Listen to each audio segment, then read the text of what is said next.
Tomato soup. There are 14 varieties of tomato soup available from this replicator, with rice, with vegetables, bowling in style, with pasta, with... Plain. Specify hot or chilled. Hot. Hot, plain tomato soup.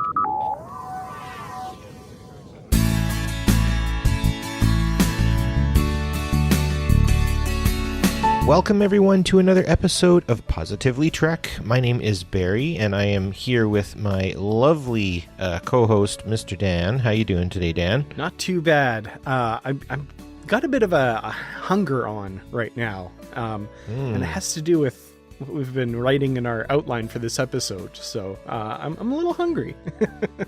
You know what? To be honest with you, I am a very, very food-driven person, and I have more to talk about there. I'm not going to spoil it all just now. Pun intended, I guess. Definitely doing this episode has increased my desire to do all things culinary. And being a food-driven person, it's always fun to know that the characters we love in Star Trek also tend to be a little bit food and drink-driven.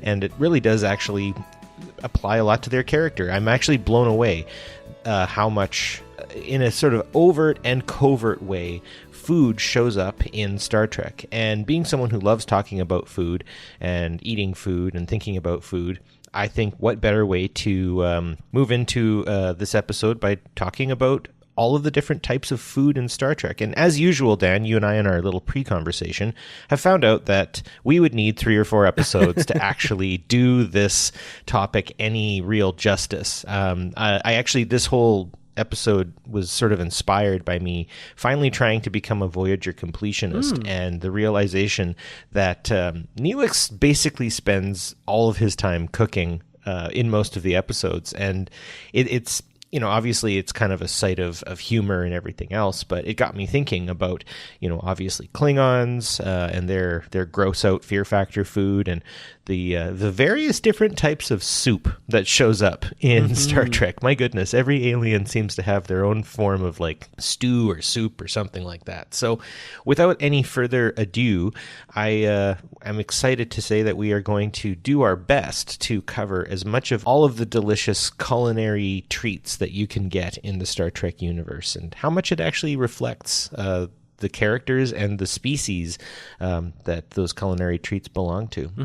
So I guess is there any type of food, just human food, that you would say is your favorite? Do you have a favorite food, Dan? Oh, I mean, there are some standbys from childhood that like my mom's shepherd's pie is just it's so good. My dad, anything he cooks is amazing. He's someone that kind of actually reminds me, and we'll get to this, he reminds me of like Pike and Cisco, who are, always experimenting and improving their craft in the kitchen.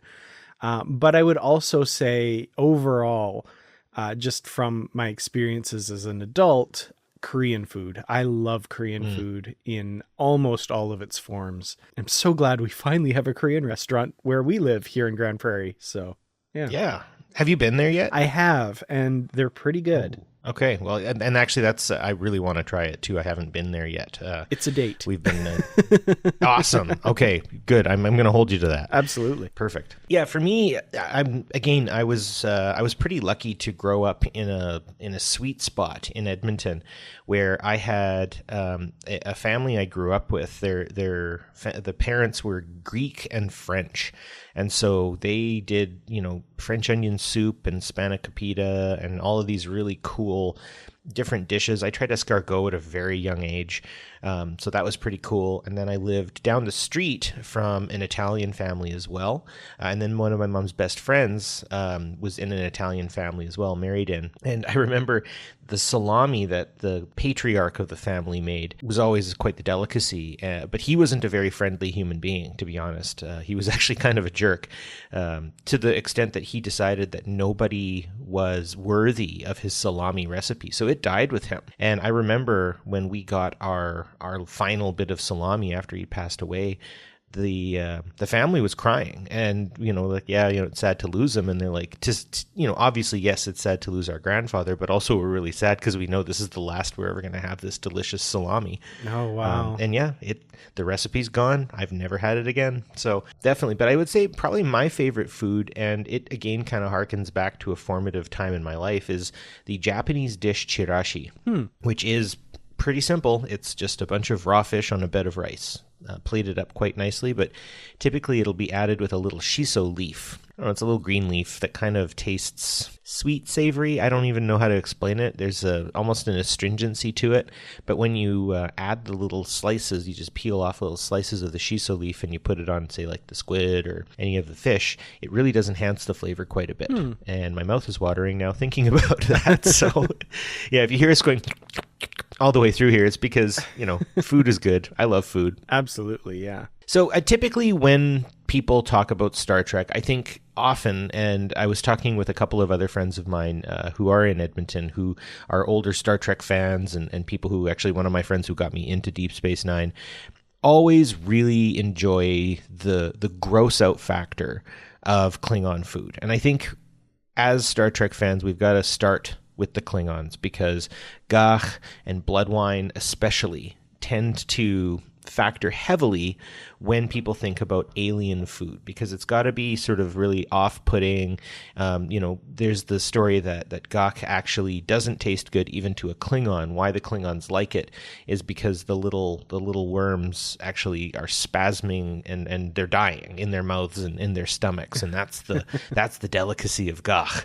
And it's fun to watch how different Star Trek characters who aren't Klingon react, right? Picard has sort of stated, I think, in one of the episodes that he actually doesn't mind it. Riker, of course, is offered Klingon breast milk if he can't handle the taste of gagh and everything else when he does his little exchange mission on that Klingon bird of prey. I do love the setup for that as well, just to kind of jump in here, because they already had the gross out factor at the beginning where he's trying all of these foods, but they take it up a notch, and that's the episode where they first introduced, oh no, it's best served live. You didn't realize this? And Riker is just like, ugh.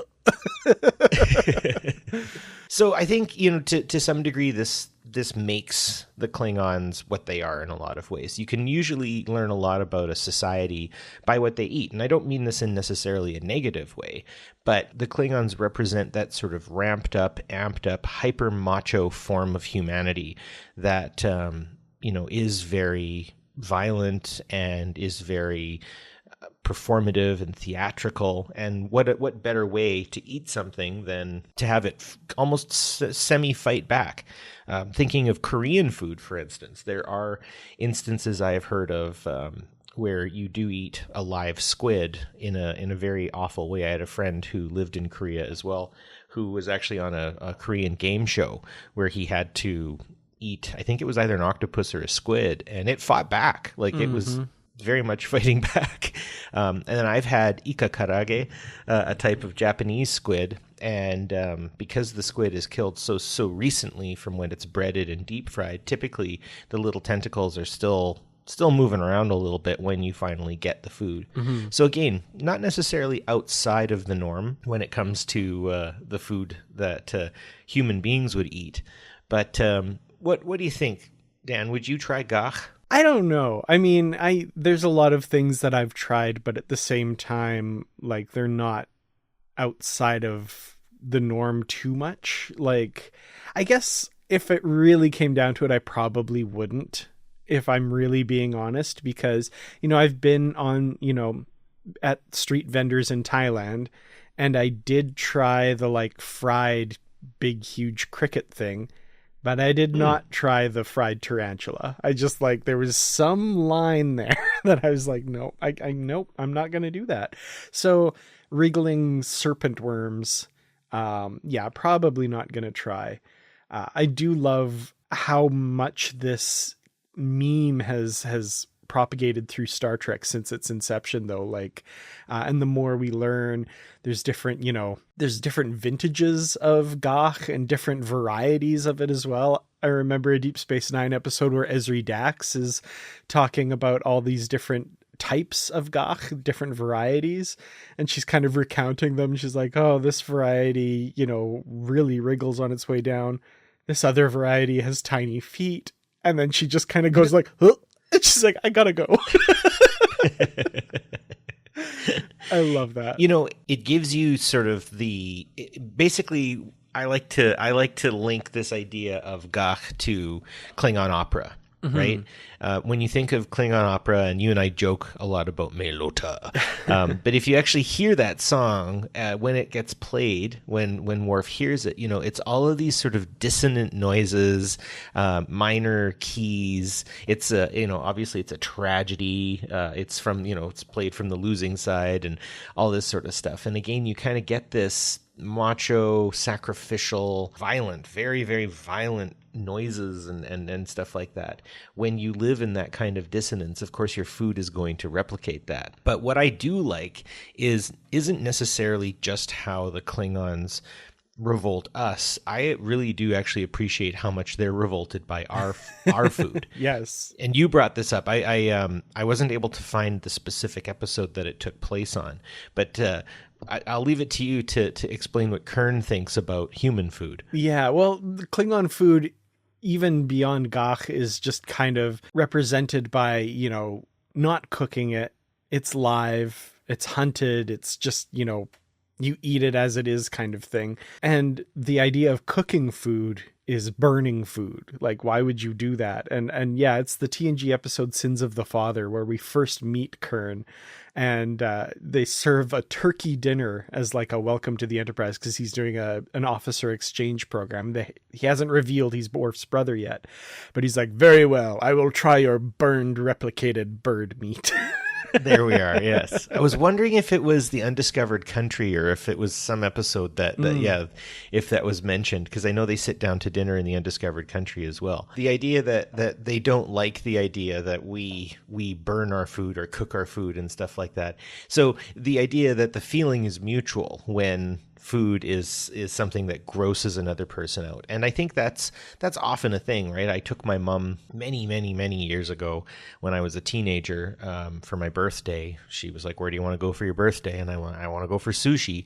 And I remember my mom just being very uncomfortable the entire time, seeing all of this raw fish and stuff. And to her, it's just not a thing. But I think the best one was a friend of mine from childhood. He really did want to honestly and earnestly try sushi for the first time. And I remember I chose salmon because I personally like salmon quite a bit. I like the taste of it. Salmon sushi is my personal favorite of the affordable types of sushi, because there are, like otoro and stuff like that, like the belly of a tuna and whatnot that are very, very tasty. But, you kind of run into some expensive issues and some ethical issues too when you're consuming certain types of fish. Yeah. But I remember he placed the sushi in his mouth, the fish in his mouth, and kind of, you could tell he was really wrestling with his own tongue to try to get that food down his throat. And eventually he just spit it out and he was like, I am so sorry. I just can't do this. I'm just like, it's okay. To try different types of food, where you say you've got a line where you just simply can't draw it. I think that's the best part about the Klingons is everything's a dare. Everything is an attempt to see what you're capable of doing. And if you're incapable of it, then perhaps you would prefer breast milk, ultimately, so it's just, look at me. I'm a big dude. I can choke this stuff down and love it. And I like your point too, from the other side as well. I distinctly remember when I was working in Korea and there were school lunches, right? There was food prepared for both the staff and the students every day. And every once in a while they would have a Western food day. You'd walk into the little cafeteria and it'd be like, oh, it's hot dogs or hamburgers or something like that. And invariably, and this was usually the older male teachers would walk in, take one look, turn around and walk back out and cook a little pot of ramen on their hot plate in their office. They're like, oh, one of these days. Okay. Yeah, this isn't happening. No. Yeah, I've often had to change my palate now too with my family. Nothing against them, and I'm not trying to throw them any shade, but I'm a big fan of spice. I love spicy food, like hot picante kind of stuff. When I went to Belize, a few students who were Belizean, their mother actually sent me several care packages of different variations of prepared habanero peppers. Oh, nice. As sort of like a preparation. And she's like, put this in your food, make sure it's in your food, and you'll be ready. And when the time came to go to Belize, I went on a little tour. This guy named Jose took friends of mine. We gave him, a couple $100 American, and he just drove us around Belize for a couple of days, which was wonderful and so much fun. But we stopped actually at the zoo. The zoo has a really good restaurant. If you're ever in Belize, it's really unassuming, looks like a cafeteria, but the food is absolutely amazing. I mean, this is almost 10-year-old information, so who knows what might have changed. Maybe it's better, maybe it's worse, I'm not sure, but I had the proper Belizean rice and beans to a Belizean level of spice. And I remember Jose saw me eating the food, and like he raised an eyebrow, and I'm like, well, what do you think? And he's like, for a gringo, you're doing pretty good there, buddy. Like I'm actually pretty impressed. But let me just put it this way, and I don't want to get too much into it. Remember, folks, if it's hot going in, it'll be hot coming out. And I had a really rough day the next day. I wasn't able to leave the hotel that we were staying. I wasn't able to get too far. I could get to the beach, and then I'd have to run back every now and again. So I think, the idea that sometimes when you do manage to overcome the Klingon fear factor, shall we say, or manage to withstand the certain levels of resistance, sometimes there is a price to pay. This is where, if we had a bigger budget, the strains of Johnny Cash's Ring of Fire would start, coming in the background here. Yeah, well, I really fell into one.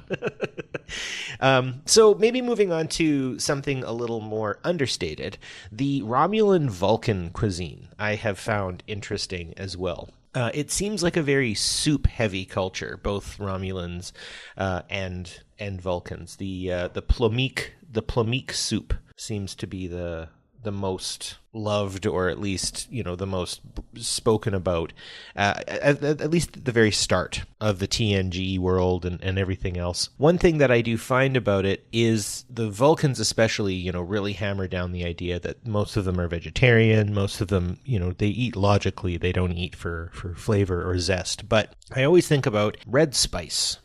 It was O'Brien's favorite stew, I think. Is it a stew or is it a soup? I wasn't able to really get the down low on that one, because it also shows up in Discovery in an episode 2, if I remember correctly. That red spice ends up coming up, and I did actually find a recipe, or at least something of a recipe for it, and it actually sounds quite tasty. What do you know of red spice, or would you want to talk more about the plomeek that they eat in, I think it was Unification? Yeah, well, I think plomeek soup first comes in the TOS episode Amok Time. It's the soup that Christine Chapel prepares for Spock that he gets quite irate about because she's not his woman and should not be preparing him soup. Yeah. I mean, there's a lot to unpack there, but we'll just shuffle on by that. But yeah, I feel like, and this is kind of the real world coming in a little bit. I think it's easy to put water or colored water in a bowl and put it in front of an actor. And that scene in Unification, actually, there's a couple moments where it seems to me pretty clear they're just like spooning water into their mouths, but yeah, if I'm remembering correctly. But yeah, so red spice, I remember, it was mentioned as being part of a stew in a Deep Space Nine episode, like you're talking about here. I didn't catch the Discovery reference though. That's awesome. Yeah, in the episode Choose to Live, is according to Memory Alpha, President Tarina offers it to Book, offers him a warm red spice. Yes, that was it. Exactly. That almost sounds like a drink in that case, which is interesting. So according to this, red spice is the spice. So it's used in this broth of this stew, but maybe it's also used in drinks or something like that, like a tea or something like that. Well, there's a plomeek tea as well. That's true. I was able to find. So I think, there's a certain versatility, but very water-based cuisine when it comes to Romulans and Vulcans. I wonder if they have very cast iron bladders for that reason. Because, Spock and Picard, they down a fair amount of soup in unification, I gotta say. Yeah, definitely. There is something to be said about a good soup, though. And I actually learned a little while back how to make proper soup. I pride myself on having a couple copper pots and saucepans and frying pans and stuff like that. I was able to find at Canadian Tire once, there was this like crazy sale going on, and I was able to buy the display model for thousands of dollars, and I mean this, thousands of dollars less than what it should have been. It was a real impulse buy on my end. I spent more than I should have, but in the years that I've cooked since, especially when it comes to making soup, I've made a lot of sweet potato based soups, some vegetable soups, different types of tomato soup, and actually a couple of borschts as well, with the way a copper will sort of conduct heat in an even sort of way. You don't have to use a lot of energy. It holds the heat in, which allows the flavor really to come out. So I would consider myself pretty ready to try most Romulan and Vulcan cuisine, because I am a very big soup fan. Yeah, and soups do seem to be very ubiquitous, like at least in the cultures of Earth, right? Like I can't think of a culture that doesn't have some sort of soup or something like that. Other than maybe some like very nomadic cultures and stuff like that, because potentially, I guess it's a little harder to transport, but easy to make once you get somewhere. Absolutely. Well, my favorite soup I ever had was in Mexico, where what they do is all of the ingredients are raw in the broth.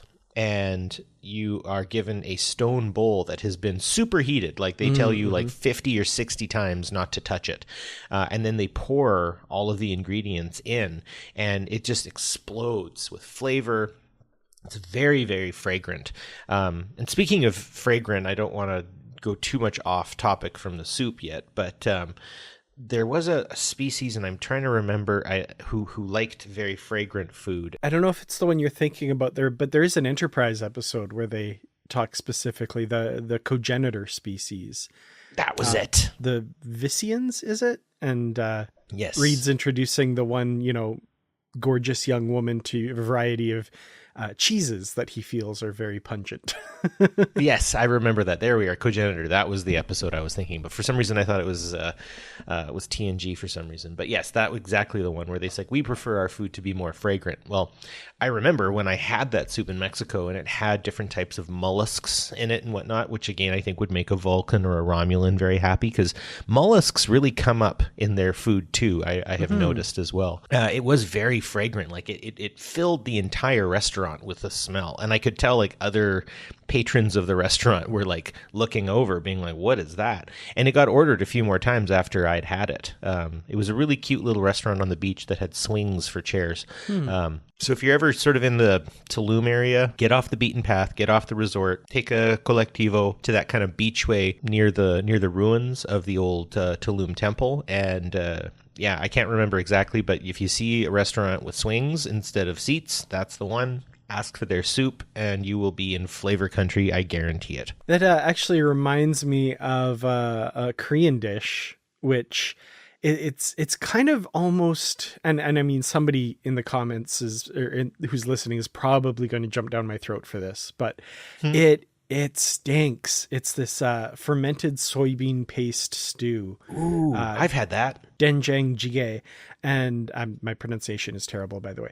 But the smell when you walk into a room where it's being prepared, and there every once in a while there was a school lunch where that was being made. So great volumes of this stuff. And I'm just not used to the smell. So it's like you can't get it out of your sinuses. It just permeates everything. Or your clothes. Yeah. And it stinks. It really stinks, in my opinion. Then you sit down to eat it, and it is so good. The cognitive dissonance of eating this and smelling it at the same time, it's kind of like durian in that way. But, oh, it is so good. It still confuses my brain to this day.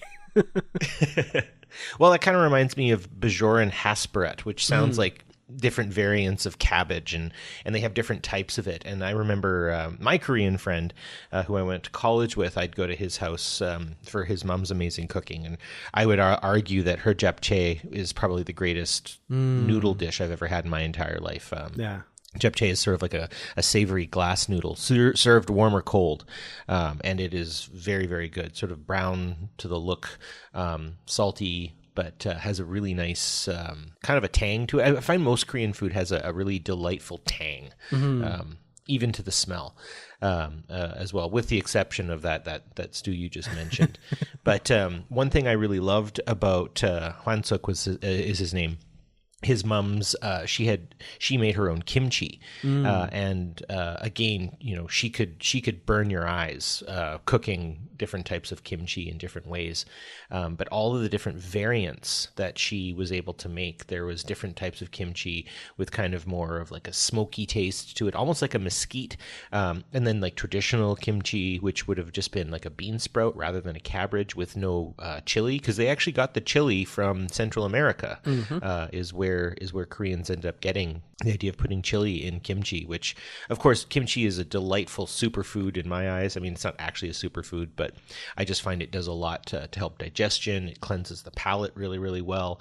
And honestly, I could just eat it with some rice and some seaweed, honestly. Kimchi is super versatile. Sometimes I like to put it in my ramyun as well if I am having it. But I find the Bajoran hasperat kind of falls into that category of cabbage-based delights from an oppressed people. And of course, the Koreans were oppressed for an extremely long period of time by both the Chinese and the Japanese at different points in their history.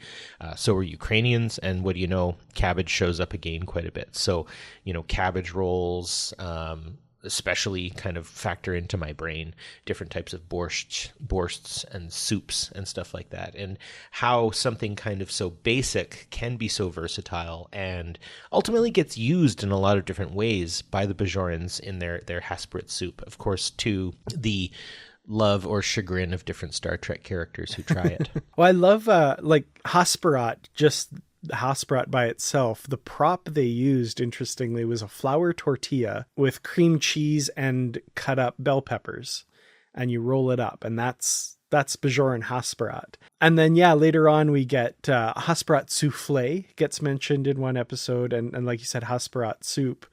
And I'm interested how that translates from the tortilla form into that. That'd be interesting, but it's also reportedly very spicy. Well, yeah, it really does kind of fall into the world of cabbage, I find, because cabbage is just so versatile, and I love cabbage. I mean, I never thought I'd be able to talk on a podcast about my love affair with cabbage, but I add cabbage to everything. I made tacos the other night for the family and cut up really diced finely some cabbage into that, shredded it.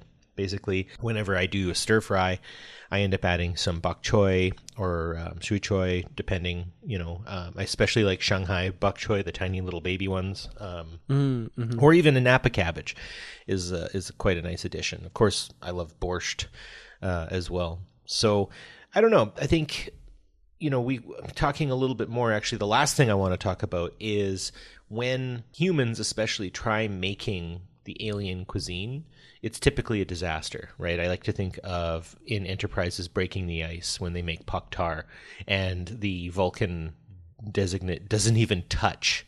He doesn't even touch it. He won't eat it. Mm-hmm. And it reminds me of, I went on a really interesting hike once. We were in Yoho National Park, my venture group. I was in the Scouts and was one up from Scouts. We were in Ventures, and we had a couple of friends from India come over, and they did some hiking with us. And of course, they were from northern India, where the tallest mountains in the world are. And so they saw our mountains as cute, I think is the best way to put it, because we're huffing and puffing, and they're just like, "Come on, guys, let's go." Hey, is that a bear? And like just totally excited to be getting up this mountain. Actually, I ended up getting mild altitude sickness because we moved so fast to keep up with our Indian friends. So mad props to them. Oh man, I have to say, like, the physical ability of those people. And there was one gentleman by the name of Rajat who Taught me a little bit of Punjabi as well, which was really cool, which I've promptly forgotten. But I remember he had never really tried much North American cuisine. It was his first time in Canada. And I remember we'd gotten to the hut, the Elizabeth Parker hut, where we were going to be spending the night. And he said, in the morning, I'm going to make you guys a Canadian cuisine. I'm going to make you Canadian food because I've learned, how to make it. And we're like, okay, sounds good. His attempt wound up being barely cooked bacon mixed in with rum and raisin, or basically it was like the old Quaker oats that had the raisins in it. Oh, wow. It was like an oatmeal raisin with like cinnamon or something. And he'd put the barely cooked bacon into the oatmeal. And we couldn't eat it. It was virtually inedible. And but like, how do you do this? Because he's like looking at us with these like hopeful eyes, and you're just like, oh, Rajat, dude, like this is not. But I mean, I would be loath to do something correct for the food he would eat too. Like, don't ever get me wrong. Mm-hmm. But like, his attempt really fell flat. And I remember we were all pretty hungry that morning because nobody wanted to touch the food that he'd put together. It was very funny.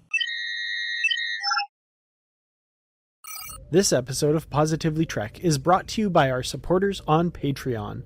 A special thank you to our Constitution class supporters, Jim Stoffel, Joyce Mirren, and Paul D. Kinnear. To help out with the podcast, visit patreon.com/positivelytrek, where for a small monthly donation, you can get early access to ad-free episodes, shoutouts, exclusive content, associate producer credits, and more. Thank you so much for listening, and live long and prosper.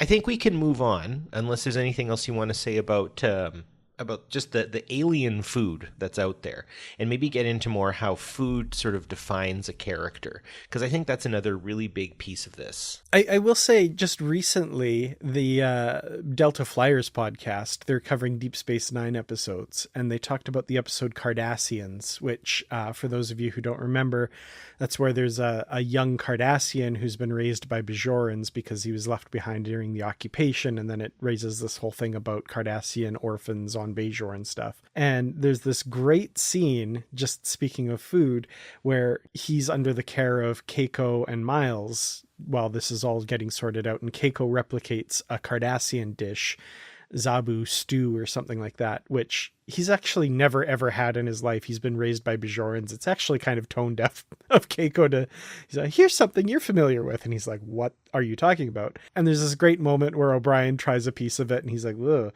And he pushes his plate to the middle of the table at the same time this kid does. And they clank together and they look up and they kind of bond over their mutual dislike of Cardassian stuff. Which is just like, I think emblematic of this use of food in Star Trek to tell stories, which I thought that was, but on a more basic level, this green stew that looks like maybe it had chunks of lime jello in it or something. It looked very unappetizing. It was also kind of cream based somehow. I don't know. It looked very unappetizing. Yeah, unappetizing. Well, using food to tell a story, maybe I'll kind of start with that, and I'll start with it's a warrior's drink. Worf, of course, chooses prune juice as his weapon of choice when it comes to drinking things. And again, it kind of shows maybe a bit of a misunderstanding of human food.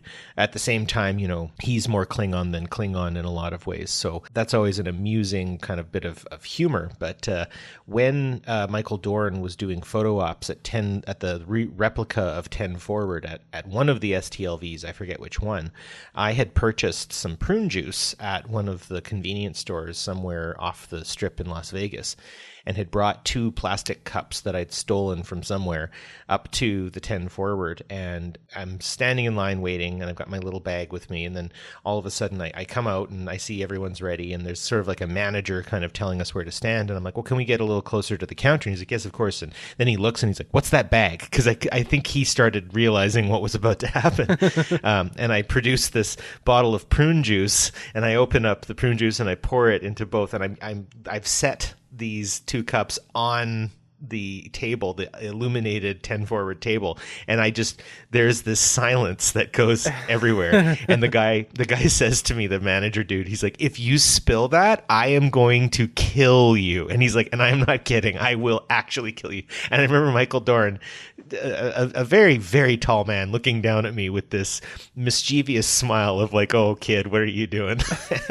And I'm like, will you share some prune juice with me at 10 forward? And he's like, all right. And so I have a picture of Michael Dorn and myself holding 2 cups of prune juice at 10 forward, and Michael Dorn has this look of like, oh, I've seen it all kind of thing. And yeah, I didn't spill a drop. I was very good, but I think I caused a collective heart attack among all the people who were planning that. And yeah, sometimes you just got to ask for forgiveness rather than permission, right?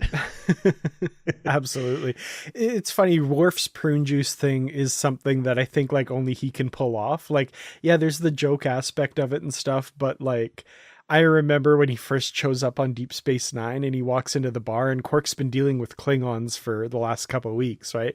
And he's like, oh, let me guess, you want some blood wine? Prune juice. And Quark just like, prune juice! Yeah. Coming right up. As Worf just like stares him down. Yeah, exactly. I love it. He can pull it off. Yeah. Well, Get the man some prune juice. Absolutely. And you know what? To be able to hold your prune juice, I think actually is a feat, because I have eaten accidentally in my life when I was a younger man. I liked dried fruit, and I ate dried fruit from time to time, especially when I was hiking, and made the mistake of dicing some prunes into my trail mix. And much like my experience in Belize, I wasn't able to get very far that day, shall we say, because prunes really do get the trains running on time, let me put it that way. So if you are a warrior, you're able to hold your own after a big cup of prune juice, let me put it that way. So yeah, like you said, a warrior's drink. And I like this note that you have here.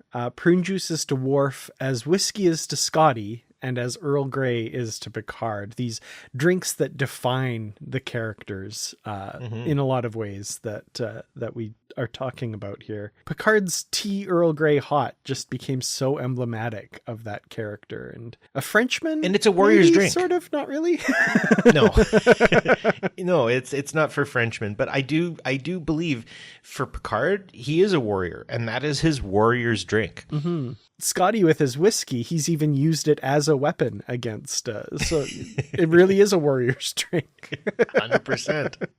But the one thing that we had talked about kind of before we hit record was the captains of the TNG era, especially, so that's Deep Space Nine and Voyager connected in there, is just how caffeine-addled they all must be at any given point, right? There is a fair amount of caffeine in Earl Grey tea.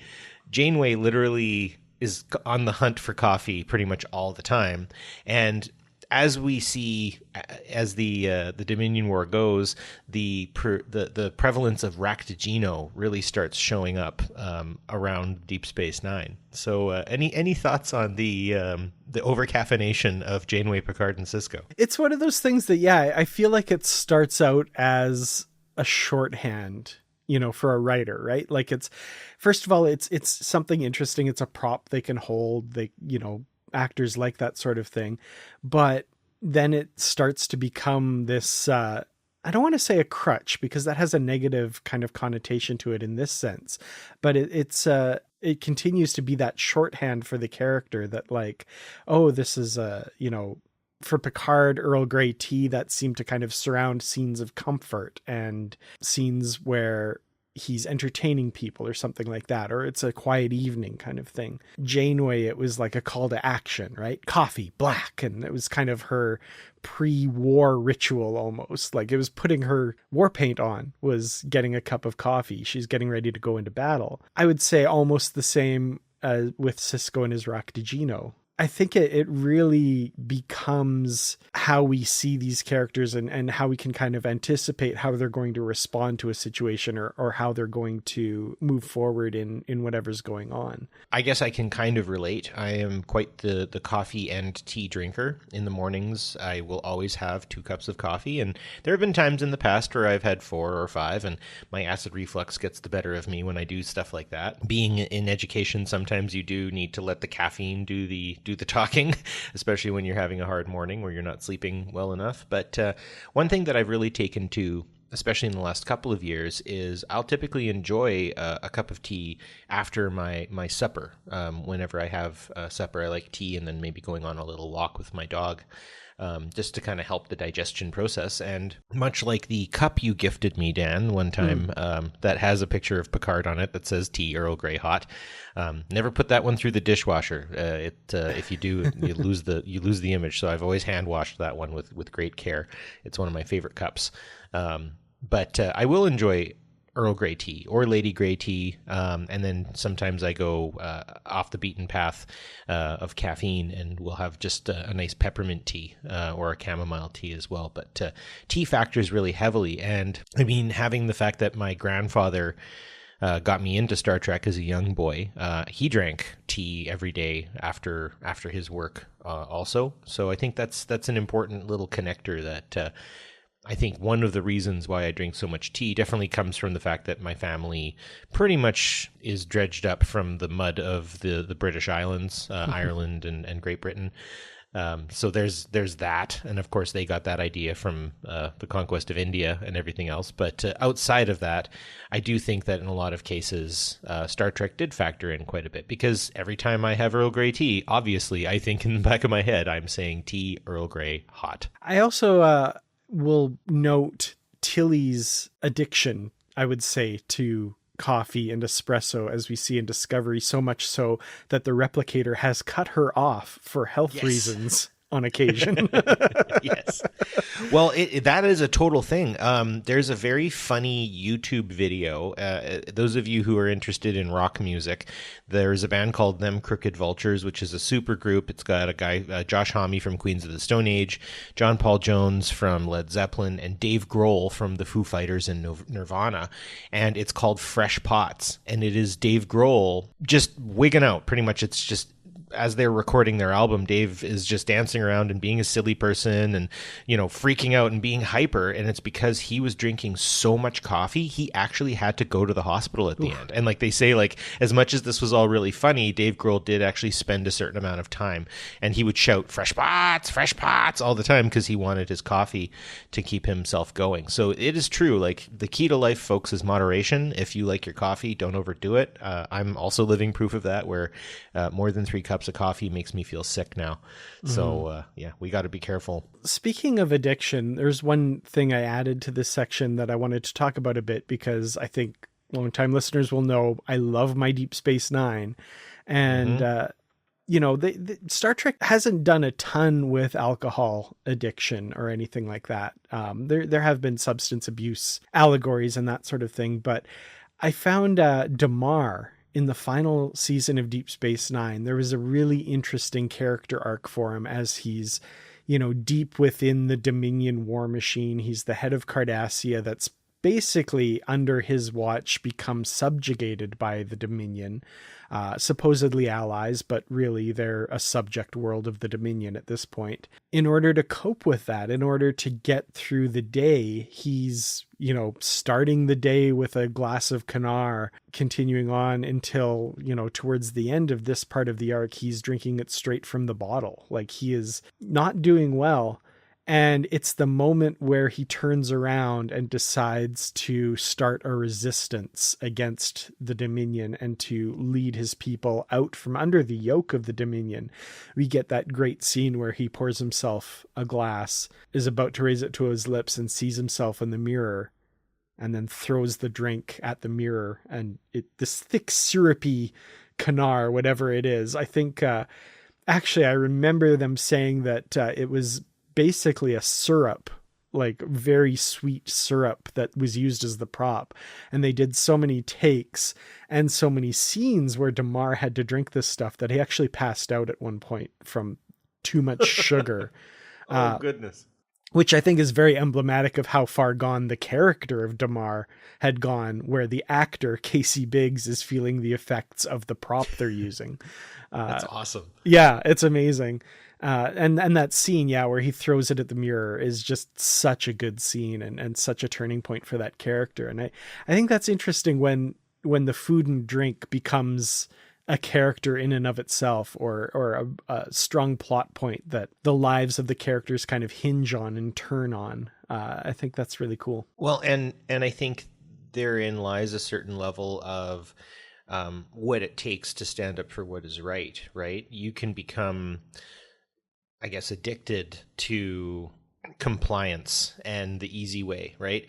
What is an addiction but a means from which to sort of put aside or cope with some kind of hardship, right? It's a form of escapism. It's a way to kind of break yourself away from the things you really truly have to deal with. And yeah, I mean, the Damar arc at the end of Deep Space Nine was absolutely phenomenal. I really have to say it was something that has always I've held very close to my heart. And yeah, for Deep Space Nine to delve into something so scary as, you know, the concept of alcoholism, right? That's ultimately what it boils down to. I have to give Casey Biggs a lot of credit, sounding like he you're right, he sort of suffered like his character did, but that often makes it the best, doesn't it? And the fact that Deep Space Nine didn't pull any punches there, right? Him rising to that occasion does ultimately, and I guess, you know, decades old spoiler alert, right? It costs him his life, but instead of living like a slave, he dies a hero. And I think sometimes you have to look at it that way when you're overcoming different types of addictions, is certain aspects of you have to die for the rest of you to live. And I think, you know, anyone who might be going through addiction or fighting addiction, it is a massive feat to be able to get yourself into a position where you can overcome it. And you have to understand that it's going to be a fight. It's going to be a liberation struggle in a lot of ways, much like Casey Biggs's character felt. So good addition and good connection there. I mean, we can maybe argue that Montgomery Scott back in the day had some issues as well. Definitely would get blackout drunk and stuff like that, but it was kind of played more for comedy than it was actually for what Damar was going through. The last little piece that I want to talk about before we kind of get into some of our favorite chefs of Star Trek is Sluggo Cola, the most slimiest cola in the galaxy. Now with 43% live algae in every bottle. try a lukewarm glass of it today. I have to say the gross out factor, you know, try it with some bloodworms, I think is typically what the Ferengi would eat with that. I appreciate the idea that all of the heroic aspects of eating gross food that the Klingons end up sort of aspiring to is just instead kind of turned on its head by the Ferengi, who, you know, love their rainy planet. Every day is gloomy and awful, and that's what they look for. And their food, I have to say, I would try gagh before I'd try anything that a Ferengi would ever want to eat. Though I do quite love them as a species. What's one of the Ferengi rules of acquisition? I can't remember the number, obviously, but it's very emblematic of their food. It was, new customers are like saber-toothed gree worms. They can be succulent, but sometimes they bite back. Yeah, exactly. Sometimes they bite back. Ugh. Also, I do have to say, Sluggo Cola, real staying power in Ferengi society, given that in the last season of Discovery, the Ferengi bartender on Discovery was serving Sluggo Cola, interestingly, again, to Tilly. So Tilly is someone who enjoys the occasional Sluggo Cola, much to Commander Raynor's disgust, which I thought was kind of funny. and does Futurama do Sluggo as well? Is that a thing? I think it's Slurm. I think is Slurm their drink, yeah. Right, but it really gave me a Sluggo kind of feel to it, I have to absolutely. say. Yeah. And then I guess like a really quick shout out that J.J. Abrams has indelibly added Slusho to the Star Trek universe. That's something that shows up in just like there's a specific character that he always adds to his stories as well. That Slusho is definitely a thing that shows up in the Star Trek universe now. So just a quick shout out there to the JJ verse and their Slusho. So I guess the last piece that I want to talk about, and this is kind of where it all came from, is Neelix and his Leola root heavy delicacy. He even has a Star Trek cookbook that he is the title on, and his Leola rice pilaf, I think was one of the really important ones that kind of comes up. But I often think about versatile food. And of course, necessity is the mother of invention. And I gotta say, the Leola root, I think, is kind of like the variant of durian, jackfruit. Those people who might have a more plant-based diet might be familiar with jackfruit. It's not as gross, I think, because I think a lot of people, when they try Leola root in Voyager, don't like it to taste it, but it can be quite versatile and can be used in different ways. Jackfruit is much the same. I've ended up having jackfruit jerky before. That's quite like beef jerky. I've actually had jackfruit stir fry where I didn't know it was jackfruit that I was eating. I thought it was maybe a chicken or a pork or something like that. So it's a very interesting and versatile dish, and sort of a mad props to Neelix for always being very adventurous and resilient when it comes to making different types of food that you've got to kind of work with what you've got rather than what you want. And also, I would say resilient to the ribbing and abuse heaped on him by the Voyager crew for some of his cooking. I think a lot of people would have, thrown up their hands and said, fine, whatever. I'm not going to help you save your replicator rations. To hell with all of you. Well, exactly. Right. Okay, fine. If you don't want to eat, if you want to eat less, at least you're eating something, and this all has the nutritional value that you need. Mm-hmm. I think that's important. I ate pretty much plant-based for a number of years, just out of my own choice. And there were times I missed certain types of food and all that sort of stuff. And I still do kind of follow a certain level of dietary restriction even to this day. And there's food that I'd like to just have, but I've got to stick to my principles. And I think Neelix was very good at sticking to those principles. So there is, in fact, I found a Leola rice pilaf recipe that you can make. It's not necessarily, you're not going to have actual Leola root, but it sounds quite good. It's just very vegetable heavy, and if you know how to make a pilaf, then it'll be pretty easy for you. Yeah, I think in a lot of ways, cooking for people is one of the greatest gifts that someone can give, right? And I remember growing up watching Voyager and not particularly liking the character of Neelix, like a lot of people, I guess, which I think is really unfair. And I think Neelix really is he's such a wholesome character when it comes down to it, and so giving of himself, and emblematic of that is his, cooking for the Voyager crew. Like, that really is an act of love. Yes. And I think as I grow older, the more I come to appreciate that character and that aspect of that character as well. Mm-hmm. Yeah. Well, moving on to maybe some better cooks, and not necessarily to say that Neelix is a bad cook, but maybe, when all of the pistons are firing, you can't say no to Sisko's jambalaya, right? Mm-hmm. Absolutely. So I want to try what do you think?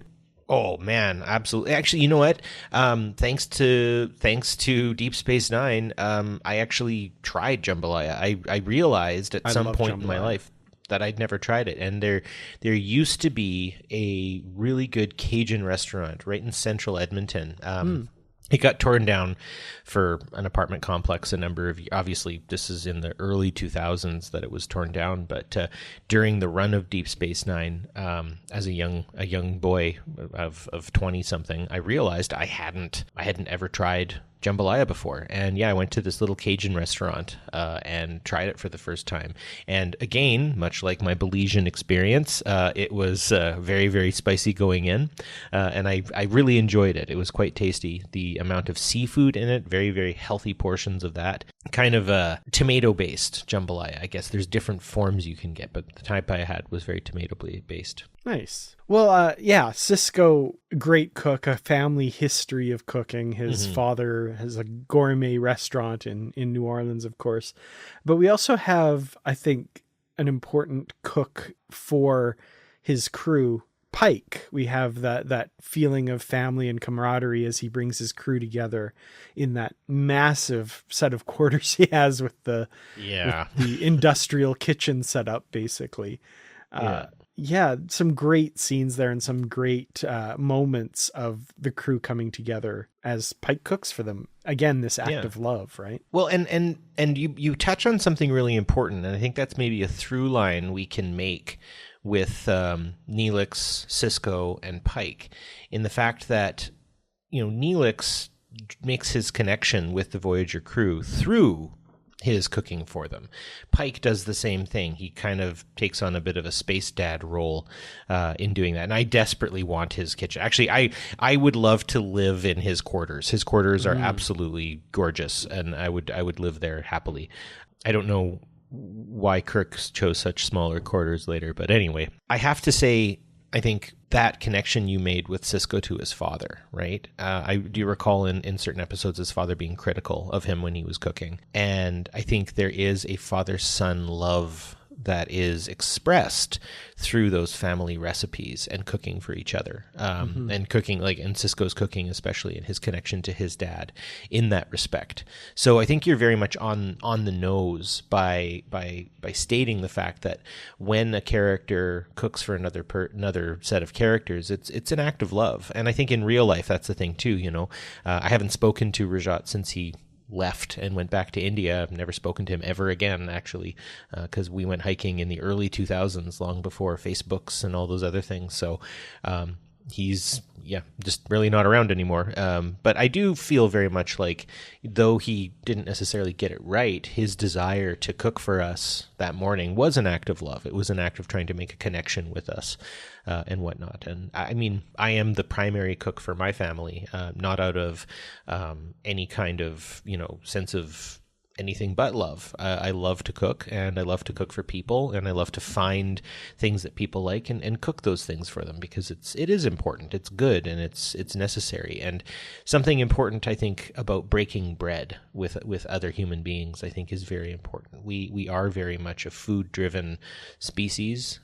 We have extremely sophisticated flavor palettes compared to other animals who smell or see or hear better. A human being can taste poison a lot more easily than a lot of other animals. So I do think that for that reason, food does factor into our social structure quite well. Mm-hmm. That's a really good point. And I think in Star Trek in particular, there's a lot of occasions where coming together for that meal in a lot of different situations can mean a lot of different things. So earlier I mentioned Star Trek VI, The Undiscovered Country, that infamous dinner that goes badly with the dyed blue lobster pieces that were apparently not so good after sitting under studio lights for a couple hours. The less said about the aftermath of that, the better, apparently.